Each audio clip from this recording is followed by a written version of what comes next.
باپ اور بیٹے اور روح القدس کے نام میں آمین۔ ہمارے لیے آج کی تلاوت ملوکی دوسری کتاب اس کا 22واں باب اور اس کی 8ویں آیت سے لے کر 13ویں آیت تک اور پھر 23ویں باب کی پہلی 3 آیات۔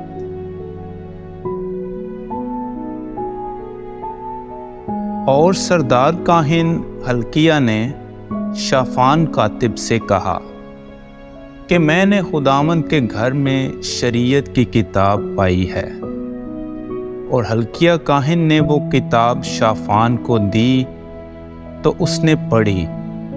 تب شافان کاتب بادشاہ کے پاس آیا اور بادشاہ کو اس بات کی خبر دی اور کہا کہ جو نقدی گھر میں پائی گئی وہ تیرے خادموں نے شمار کی اور مختار کاروں کے ہاتھ میں جو خدا کے گھر پر متعین ہیں دے دی۔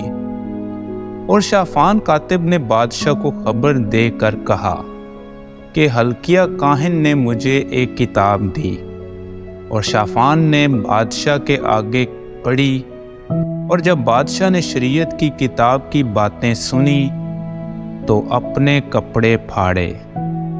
اور بادشاہ نے ہلقیہ کاہن اور اہیکام بن شافان اور اکبور بن میکا اور شافان کاتب اور بادشاہ کے خادم عصایہ کو حکم دے کر کہا، تم جاؤ اور میرے لیے اور لوگوں کے لیے اور سب یہودا کے لیے اس کتاب کی باتوں کی بابت جو پائی گئی ہیں خداوند سے دریافت کرو، کیونکہ خداوند کا بڑا غضب ہم پر بھڑکا ہے، اس لیے کہ ہمارے باپ دادا نے اس کتاب کی باتوں کو نہ سنا، تاکہ جو کچھ اس میں ہمارے لیے لکھا ہے اس پر عمل کرتے۔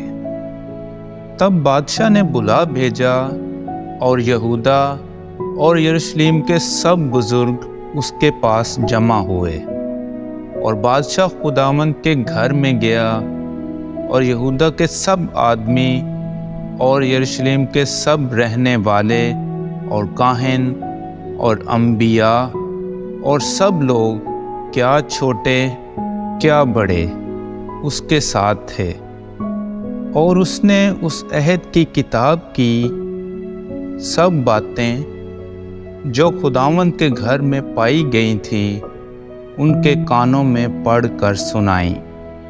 اور بادشاہ منبر پر کھڑا ہوا اور خداوند کے حضور عہد کیا کہ وہ خداوند کی پیروی کریں گے اور اس کے احکام اور شہادتوں اور قوانین کو اپنے سارے دل اور اپنی ساری جان سے مانیں گے، تاکہ اس عہد کی باتوں پر جو اس کتاب میں لکھی گئیں قائم رہیں۔ تب تمام لوگ اس عہد میں شامل ہوئے۔